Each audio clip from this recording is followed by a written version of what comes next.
dark shadows and in the white cold, fearlessly we search for knowledge new and old. We drink the strong spirits and read the ancient tomes. The order of the Abracast, we are the brave and bold.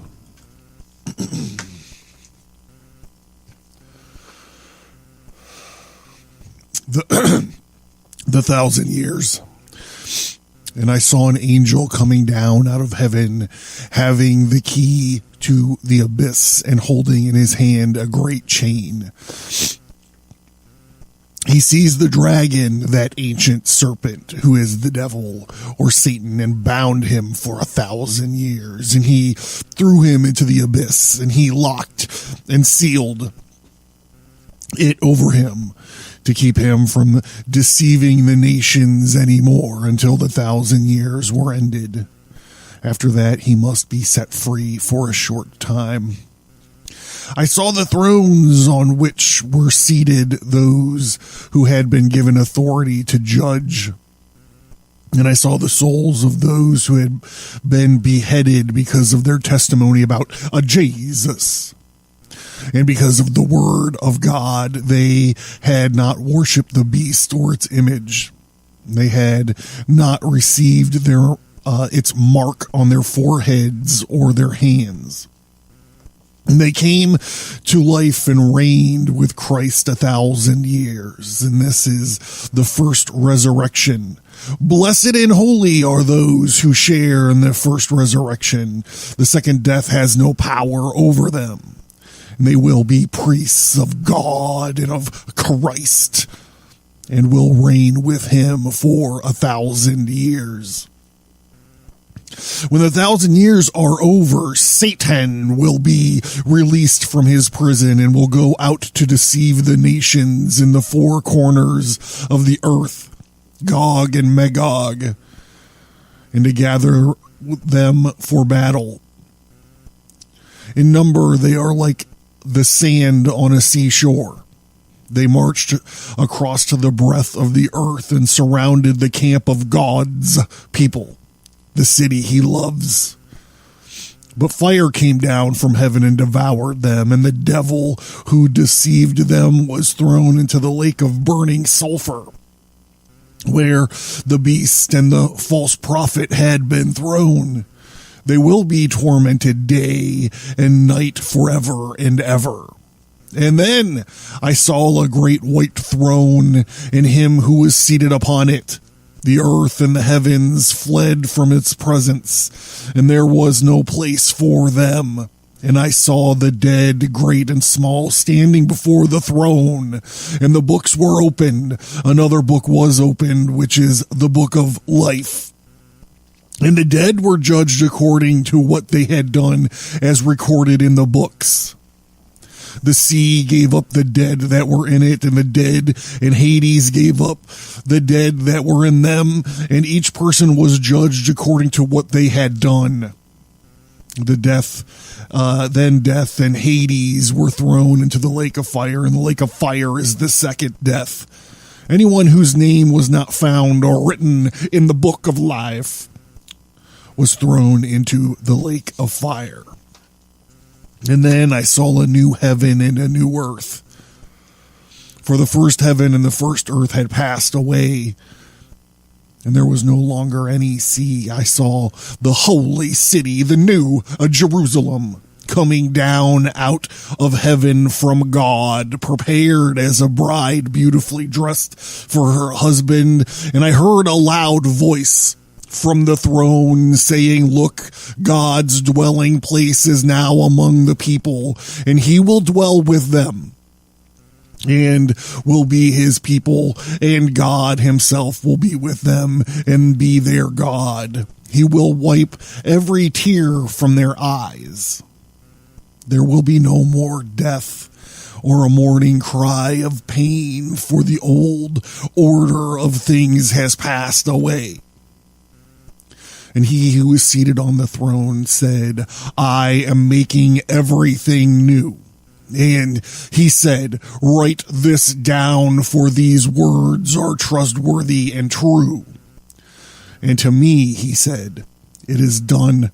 I am the Alpha and the Omega, the beginning and the end. To the thirsty I will give water without cost from the spring of the water of life, and those who are victorious will inherit all of this, and I will be their God, and they will be my children. But the cowardly, the unbelieving, the vile, the murderers, the sexually immoral, those who practice the magic arts, the idolaters, and all the liars, they will be consigned to the firing lake of burning sulfur. And this is the second death. Obviously, this is the book of Revelations 20, chapter 20, and the first part of chapter 21 here. The Abracast, occult, history, conspiracy, and violence.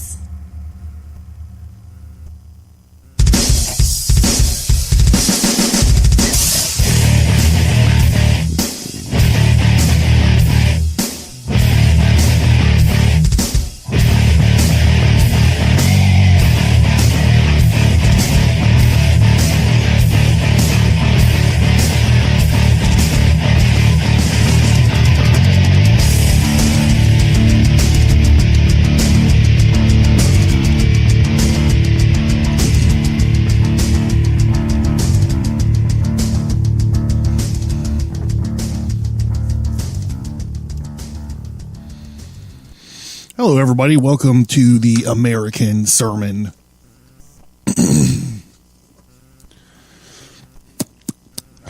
I'll be your host because I can't think of any funny other thing to be for the evening. This American Sermon is a limited series spinoff of my regular podcast, the Abracast, which is all about the occult, history, conspiracy, and violence.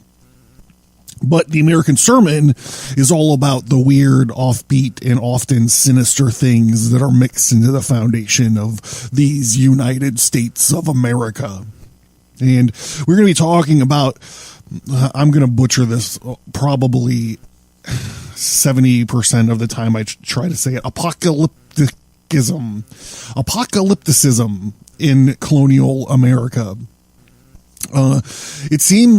It might seem like a weird topic. I mean, we just got done doing like, the hammer of the witches and all of this, but it's shocking to me to see how much this weird, rambling, crazy book of the Bible, Revelations, ultimately left its fingerprint on our country and our culture.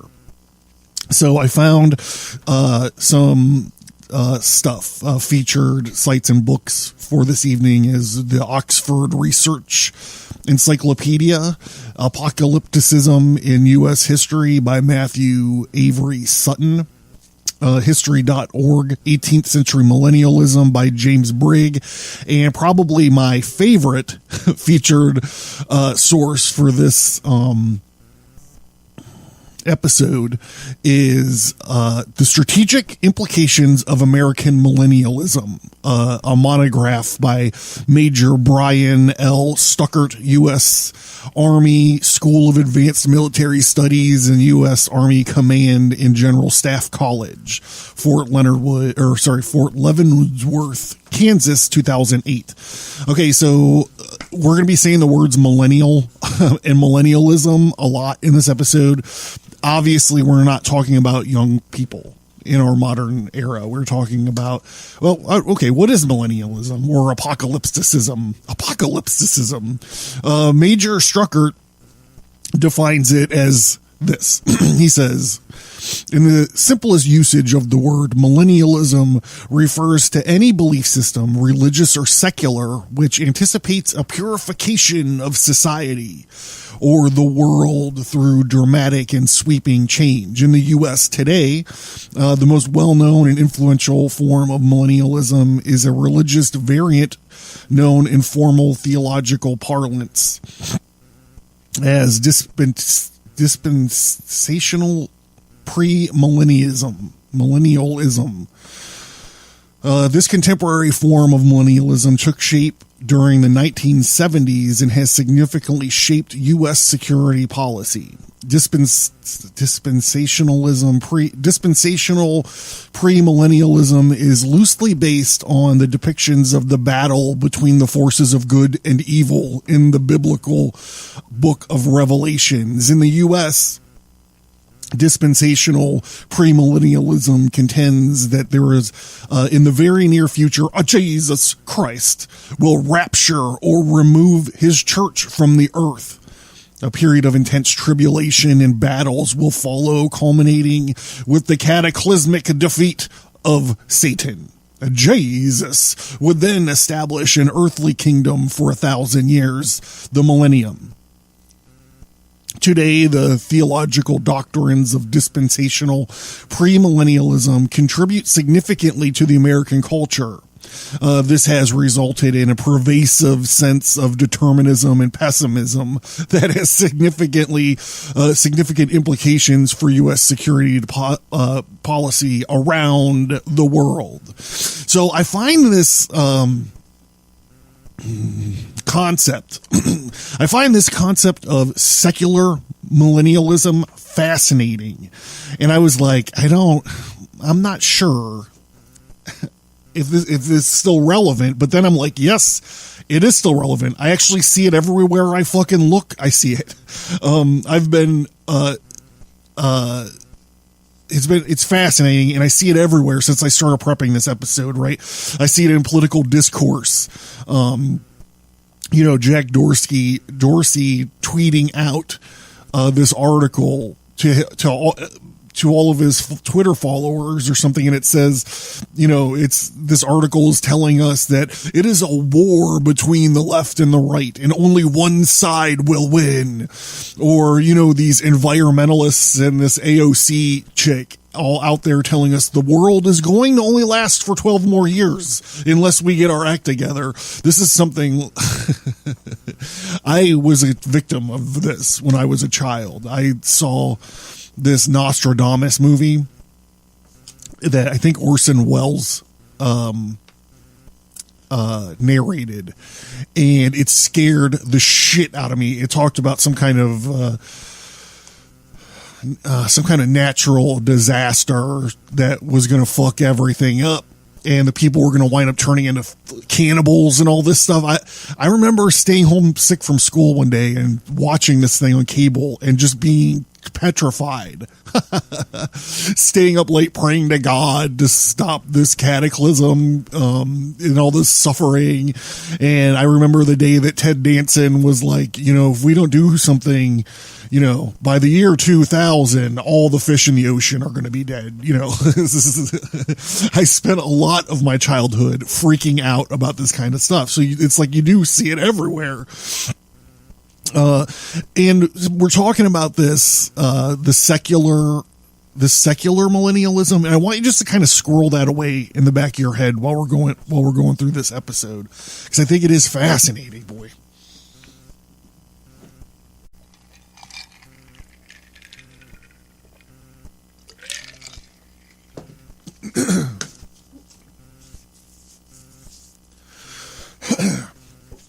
All right, we're going to switch to the Oxford Research Encyclopedia. The intensity of apocalyptic ideas fluctuated over the next 1,000 years. Apocalypticism occasionally emerged in marginal dissenting groups, and it helped inspire some of the Crusades. Then, near the time of the Protestant Reformation, radical Christians breathed new life into the apocalyptic views of the early church.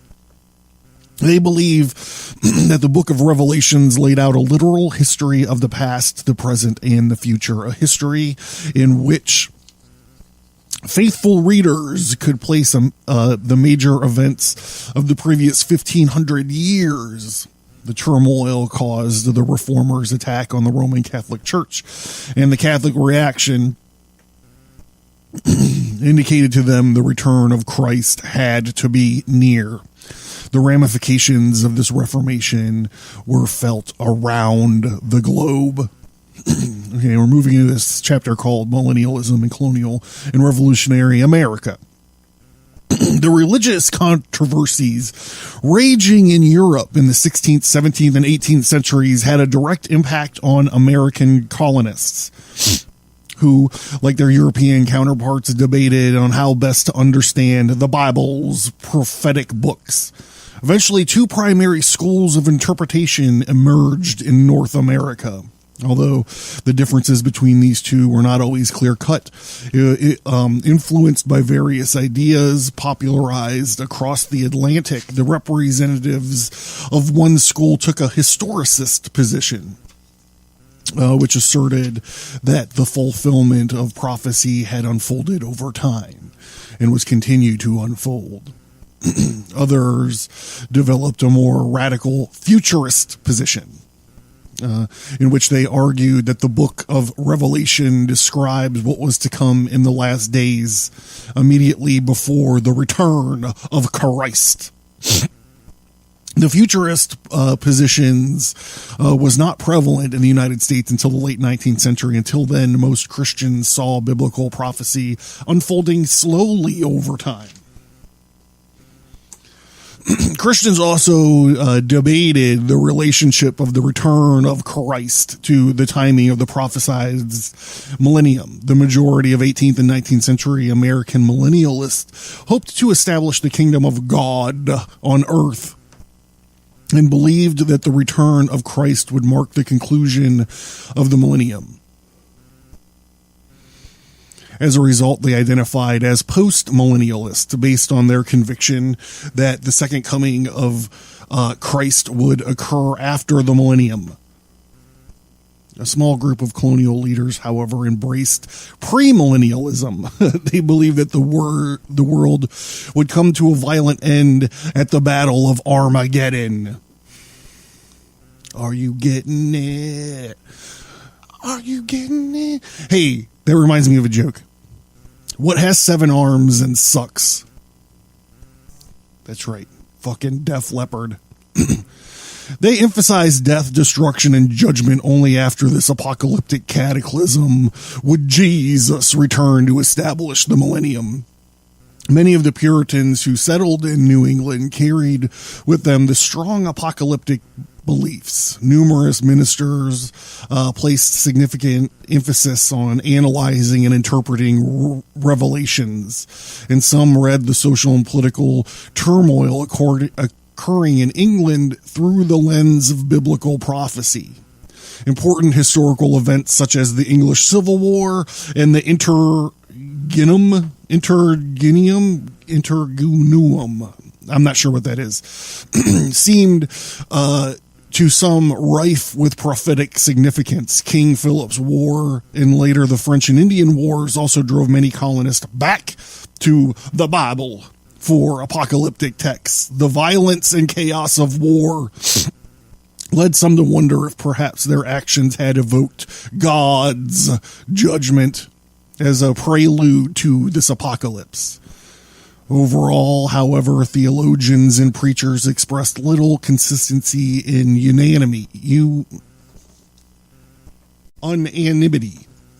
American colonists held many different beliefs regarding the use and interpretation of these biblical prophecies. So the French and Indian War in particular led some colonists to identify the British with the forces of good and the French, as always, to be identified with the forces of the Antichrist, a diabolical leader who is supposed to take power prior to the final judgment. They therefore led the political and military victories of the colonies and the British Empire with the unfolding of biblical revelations. As events changed on the ground, so too did biblical interpretations. Eventually, some Puritan leaders came to expect North America to play a central role in the end times. Perhaps the nation they were building, they mused, might serve as the new Jerusalem, from which a Jesus would rule during the millennium.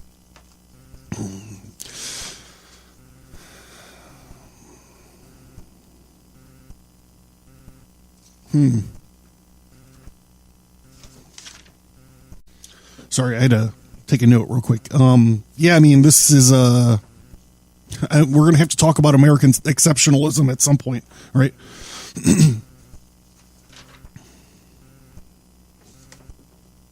Although millennialism had characterized the sermons and the writings of many early New England ministers, prophetic speculation reached a new phase in the careers of Increase Mather and his son Cotton Mather to the late 1600s and early 1700s.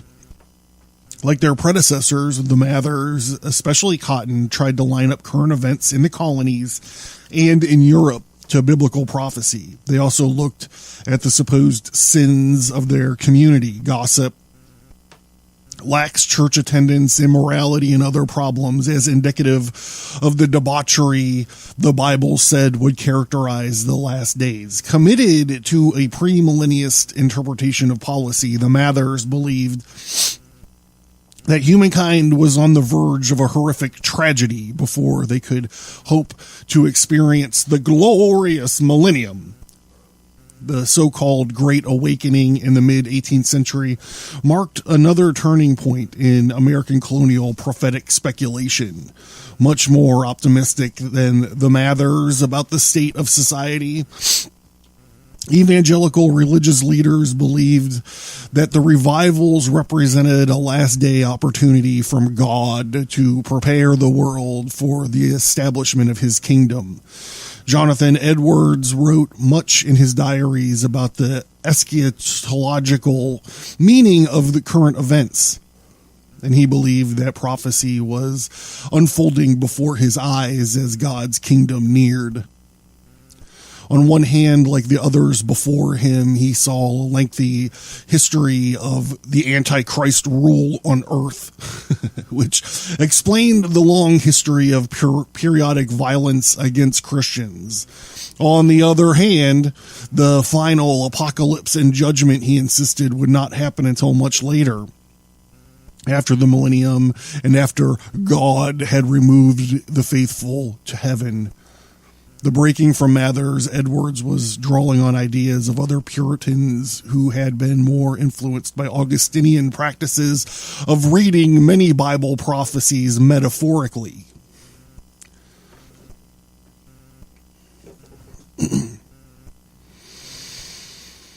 At the time of the American Revolution, numerous American theologians speculated that the millennium was the beginning and that the new day was dawning, and theologians and preachers named various British leaders, naturally including King George III, as the Antichrist. And some worried that their documents bearing the hated seals required by the Stamp Act, oh boy, bore the mark of the beast and the sign of the Antichrist's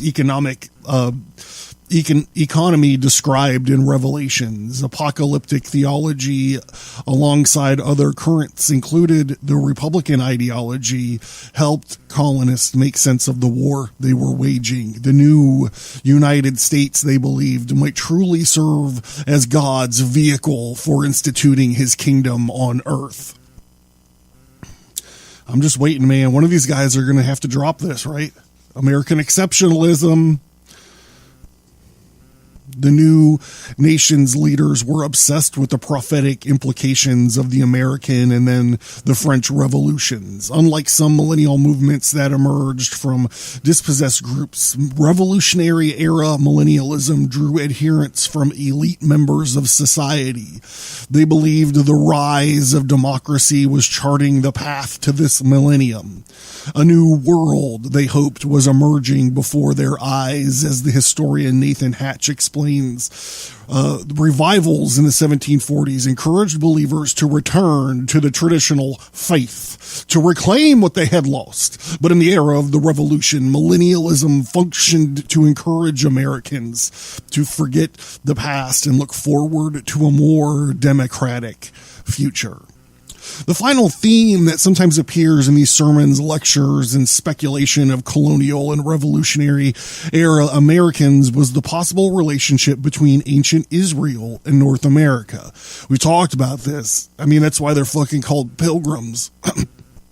Many of the theologians and ministers writing on apocalyptic ideas believed the correlation existed between the United States and the Bible's promised land. As God has chosen Israel to spread the truth in the rest of the ancient world, in more recent times, he had chosen the new settlers of the North America, not the native lands, or not the Native Americans, however, to launch the next great work, this establishment of his millennial kingdom for this group of Christians in Israel became a type for the new United States.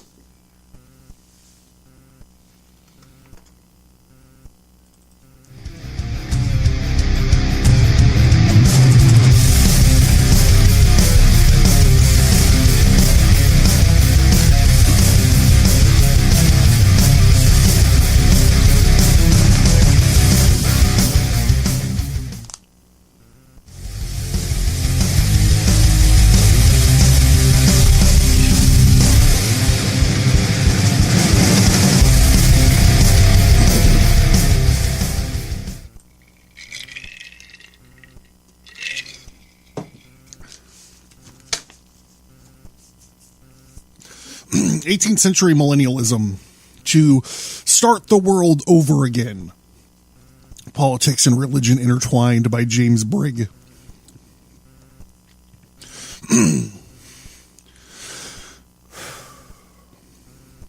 The business of the Fifth Continental Congress meeting in Annapolis, Maryland, occupied Thomas Jefferson on December 11th, 1783. 3 months earlier, Great Britain and the United States had signed the Treaty of Paris to end the Revolutionary War. The legislators were grappling with their war debts that had to be paid in states that did not show up for votes. Taking time from the pressing issues before him, Jefferson penned a consoling letter to his frightened 11-year-old daughter, Martha, whose nickname was Patty. Her favorite color was blue, and she loved unicorns. In his father's absence, Mr. Thomas Hopkins watched over her, and the girl's mother having died a year before. Concerned about Patsy's fretting over reports that the world was about to end, Jefferson wrote, quote, "I hope," they don't have accents, I don't think, "I hope you will have good sense enough to disregard these foolish predictions that this world is about to be an end soon. The Almighty has never made known to anybody at what time he created it, nor will he tell anyone when he will put an end to it. If he ever means to do it," unquote. Jefferson could have written similar letters to the other people in the 1700s as in the 21st century, when self-anointed prophets and radio talk show hosts and ex-vice presidents predicted the approach of the end. Repeated warnings that the apocalypse was at hand fascinated people in the 17th and 18th.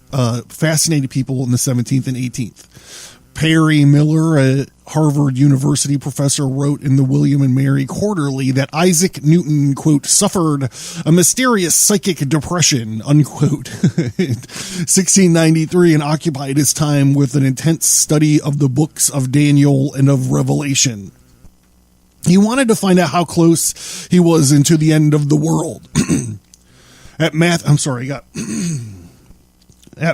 24:35 through 36, the Gospels report that Jesus said, "Heaven and earth shall pass away, but of that day and of the hour knoweth no man, no, not the angels of heaven, but my Father only."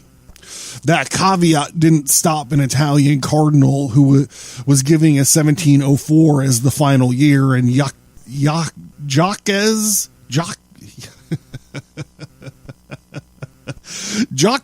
Bernoulli, the Swiss mathematician, worked out that the end would happen May 19th, 1719.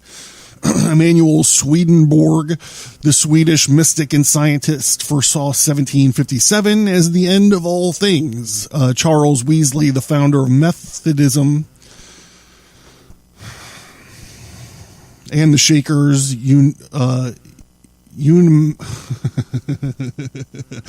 all said that 1794 would mark the closeout of creation. Just as popular as the 18th century belief in the end of the world was the notion that the watershed would usher in 1,000 years of pre-millennium that would conclude with the return of a Jesus and the launch of post-millennialism. Post-millennium. And the launch, he would launch the post-millennium. The distinction was not lost on some people, according to Richard Kyle, a theologian who wrote, "Last days are here again, a history of the end times." He said that for much of the 18th century, there was a blurry indistinction between pre- and post-millenniums. Christians believed the millennium was coming, but that they were ambiguous about whether it was pre or post. Either way, millennialist tradition came early to America, entangling the religious longing for the return of Christ with an exploration of the new world where it might happen. In 1609, the tract by a London alderman said that it was imperative to settle Virginia because God hath reserved in the last age of the world an infinite number of those lost and scattered sheep, and he won to recover by our means. Similarly wrote Ruth Block, a University of California at Los Angeles historian. The Puritans who set out for the wilderness that became New England believed that their actions would lead directly to the millennium, and that the church they would build for the biblical woman in the wilderness pursued by the beast as foreseen in the book of Revelations. As the Enlightenment and Christianity mingled in the 1700s, a notion of a coming epoch, religious, political, or both, flowered from seeds planted by Jonathan Edwards. Born in Connecticut in 1703, he sowed enthusiasm and religious revivals of the 1730s and 40s that came to be known as the Great Awakening. Primarily centered in New England, these revivals encouraged emotional commitments and faith in exuberant public expressions of belief. Edwards died in 1758, but the British evangelist George Whitefield, who preached in Williamsburg, stoked the fervor up to the eve of the American Revolution. John Smith, a historian at Texas A&M University Commerce, wrote, "The dominant millennialist theology of the 18th century was popularized by Edwards, who believed the human actions would bring about the millennium." This is global climate change, dude. After which would happen for a second coming. Man-made global climate change would happen, the second coming and the final judgment. Edwards and other revivalists of the first Great Awakening believed the extraordinarily outpouring of the Spirit heralded an imminent onset of the millennium. Nathan Hatch, in an article in the William and Mary Quarterly, wrote,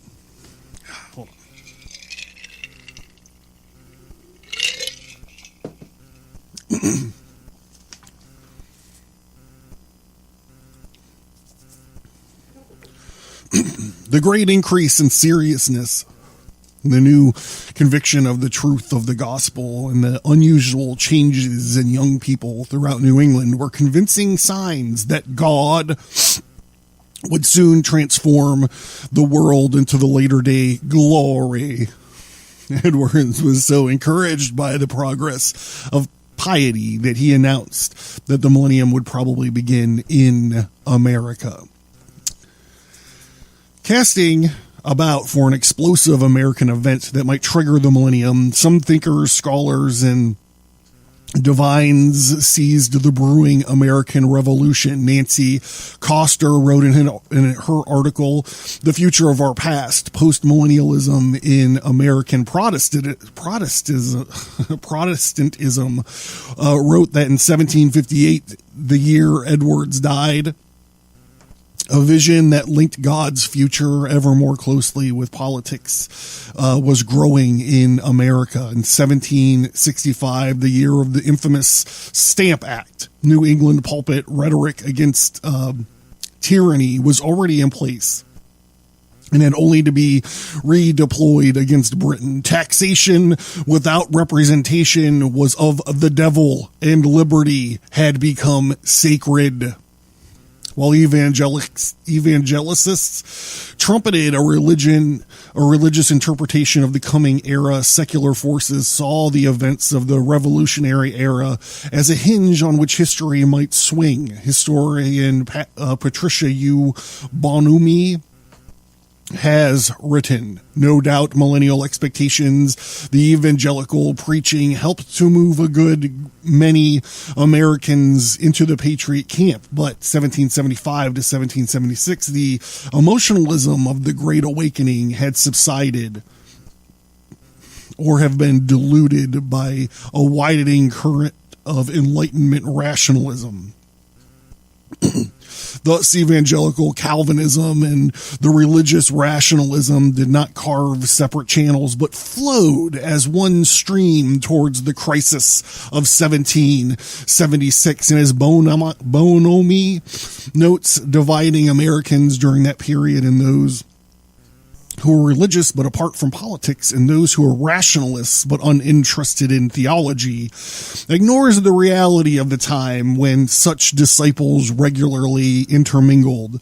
Newton was an example. Another is Joseph Priestley, a British theologian and experimenter with electricity, as well as the friend of Richard Price, a preacher. In his book about them, Jack Fruchtman Jr. wrote that Priestley thought of human events as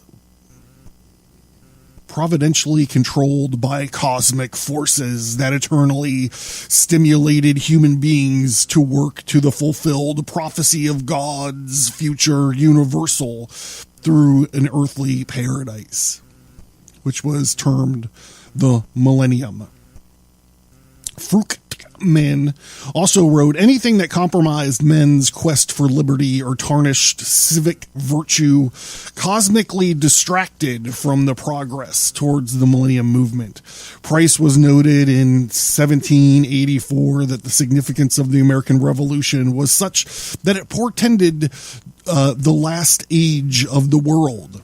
Smith said, the millennialism of the revolutionary era was essentially divided between the secular variety and the post-millennial variety. Many of the founders believed that they were, in Thomas Paine's language, the beginning of the world anew with the revolution, while the more religious believed that the war for independence might herald the millennium preceding Christ's return. The founders, who believed that their actions would spark the millennium, didn't think that it would unfold literally as predicted in the New Testament.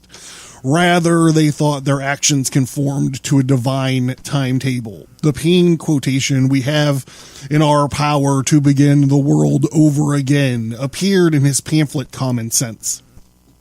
And he wrote, a situation similar to the present hath not happened since the days of Noah till now.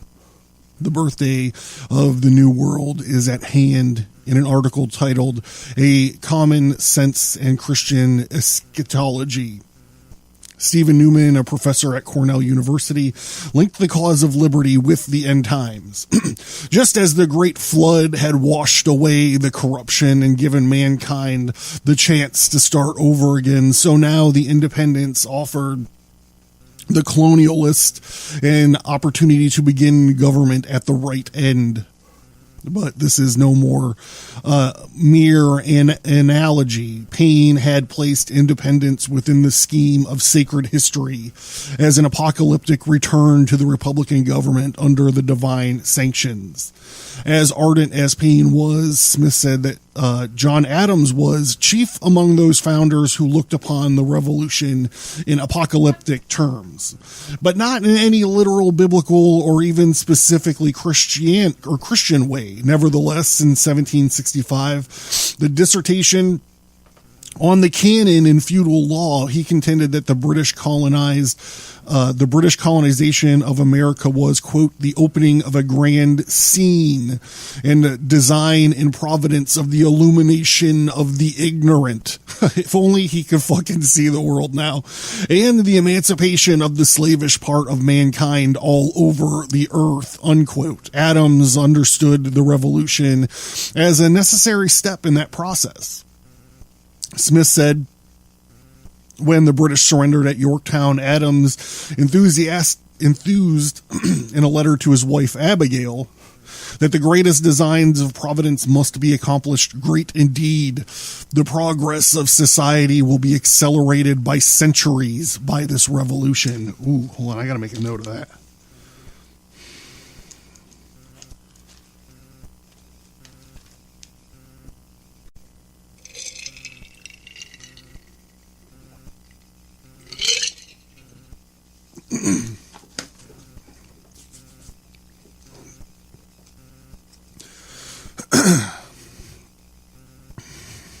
Kyle said a lot of people viewed war as apocalyptic on the popular level that provided some meaning to the struggle and the explanation of the suffering. Some people saw George III as the Antichrist and the war as the Holy Crusade. Thomas S. Kidd from the Institute of Studies of Religion at Baylor University wrote, the general tendency among the major founders was to see the revolution as the work of providence for the protection and expansion of human liberty. Not many patriots believed that the revolution would lead eminently to the end of the world. Even evangelical Christians believed the end would be preceded by massive revivals of religion and probably the destruction of the political power of Roman Catholicism and the Ottoman Empire. That's interesting, right? Nevertheless, some Americans believed that the American Revolution was an important step towards bringing the glory of the latter day. Certainly a belief that God was using the revolution for a greater purpose to help us usher in these last days. When in the William and Mary Quarterly, Melvin B. Endy Jr. Melvin Bendy Jr. said that by the 1770s, religious leaders were incorporating political developments into their salvation history and urging people to regard the revolution as a holy war between the forces of Christ and the Antichrist to bring about the millennium. One such religious leader said that the colonies edged towards revolution. It's interesting, they're all doing this while they're rebelling. You know what I mean? Do you know what I mean? You know what I'm saying? Go back to that Cain episode again. That's the whole point.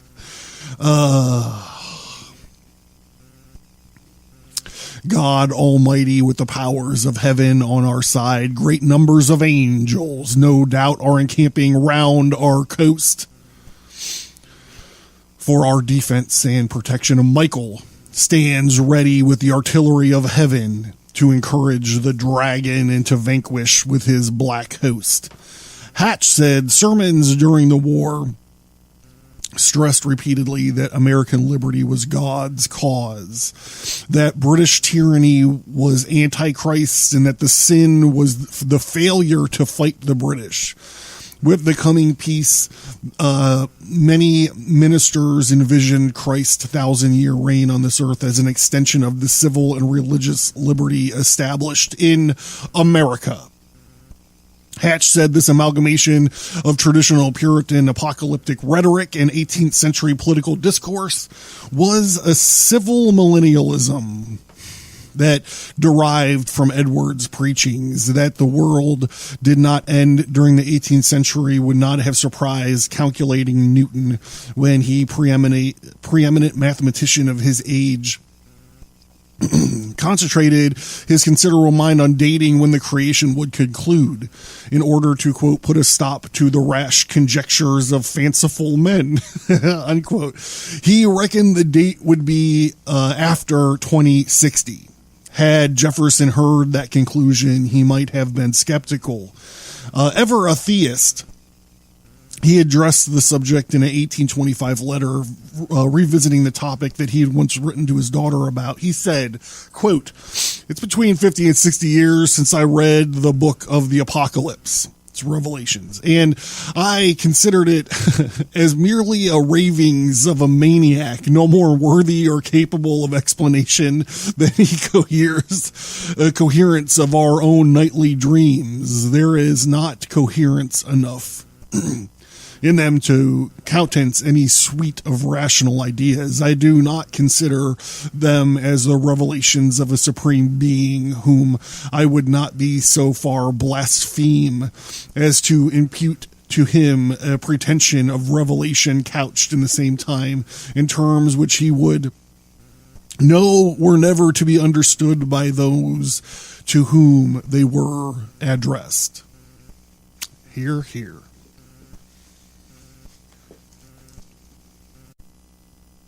All right, we're going to move over to the this monograph by Major Brian L. Stuckert, U.S. Army, Strategic Implications of American Millennialism, Postmodern Millennialism, and the Founding of America. Dr. Leo Rebufo of George Washington University suggests that the relationship, remember I was hinting about American exceptionalism when we ran into those bits. Here we go.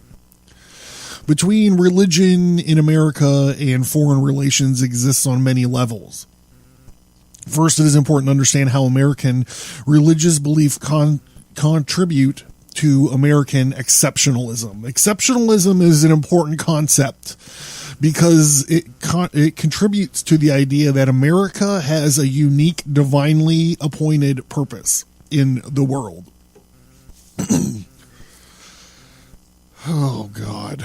Both, I hate it when they do. Okay, so both presidents, Carter and Reagan, clearly subscribed to exceptionalism and frequently echoed John Winthrop's call to build the city on the hill.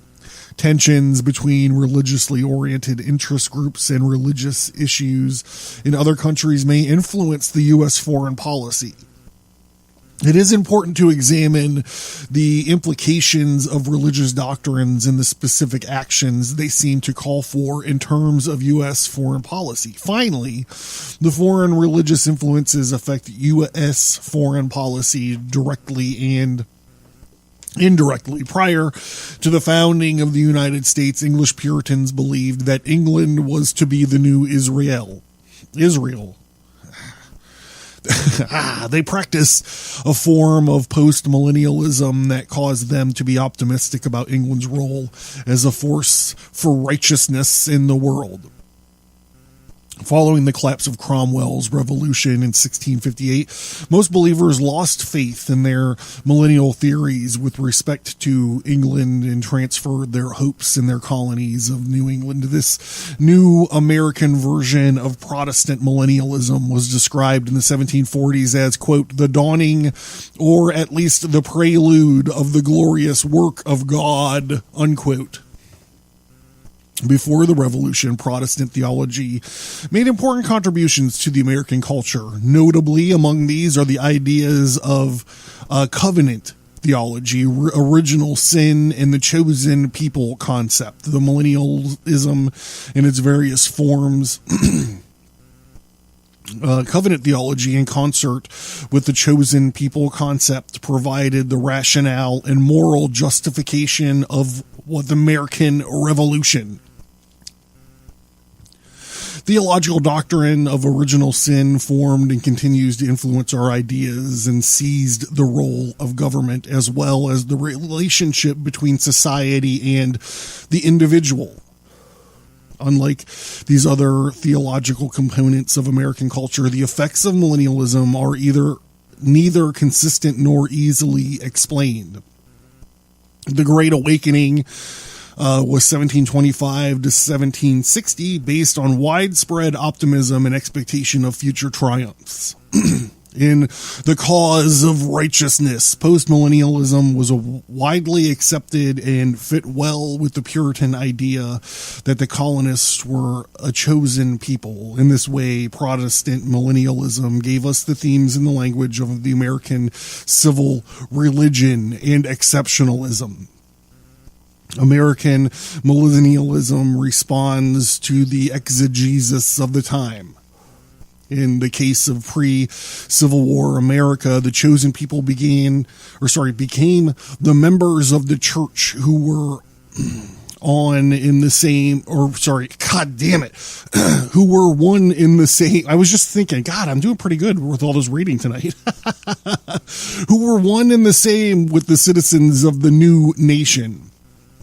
During this period of national optimism, the millennium was understood to be sometimes literal and sometimes figurative 1,000 years reign of the religious and political liberty that would hasten the second coming of Christ. The enemy of the chosen people was seen in English rule. Catholicism, the native peoples, and other competitors for the resources of the continent. The ideas in the language of millennialism so thoroughly infused the broader civil religion and political speech of the time that they are nearly indistinguishable from one another. It is this way that millennialism framed the specific foreign affairs and security policies of the time and gave shape to American objectives. The American Revolution served to further entrench the dominant millennial theory of the day. The U.S. was founded on the basis of post-millennial expectations that America would, in a manner similar to the Israelite conquest of Canaan, the post-millennial beliefs of that day engendered a broad consensus that America should grow in power. We mentioned this Israelite conquest of Canaan way back in one of the 3-0 episodes. So I have to feel like I've been on to something, connecting all these shits together. America should grow in power, acquire additional territory, and become an important economic force in the world. These beliefs were the direct result of post-millennial religious belief, which held sway in the early days of the Republic. In 1783, Ezra Stiles said that the example of the United States would spread the empire of reason, and thus hasten the establishment of God's kingdom on earth, be the fertile soil bed of the new kingdom. Following American independence, preachers such as Timothy Dwight and David Tappan predicted America would have established by the year 2000 a righteous kingdom prepared for Christ's millennial reign. In the first half of the 19th century, the impulse to expand by force was necessary, enjoyed broad support. Today, we refer to this widely understood phenomenon as manifest destiny.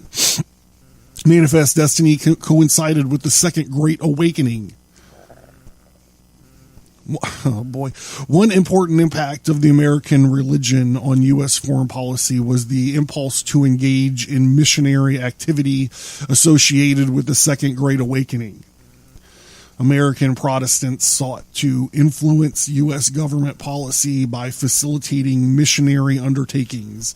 Rebuffo's analysis indicates that many Protestant missionaries came to act in a way that would have caused us to label them as lobbyists today. Another important feature of this period of American history was the initial fracturing of mainstream Protestant groups over the increasing contentious issue of slavery. Methodists split on the issue in 1844, followed by Baptists in 45 and Presbyterians in 57. So there, I mean, this this topic seems to be pretty specific, but I think we've crossed a lot of boundaries into throwing cables out there to these other episodes of the American Sermon. Tightening it all up, getting it ready for the end, everybody. That's me. I'm John Towers. This has been the American Sermon. Yeah, check out the Abracast. Check out social media links, all that stuff. This is Towers, over and out. And if you're interested in supporting the show, please head over to Subscribestar. It's subscribestar.com/Abracast, and it's a Patreon alternative in the fact of the techno censorship over there at Patreon. We went ahead and we got out of Dodge, and we're over at Subscribestar now. Subscribestar.com/Abracast.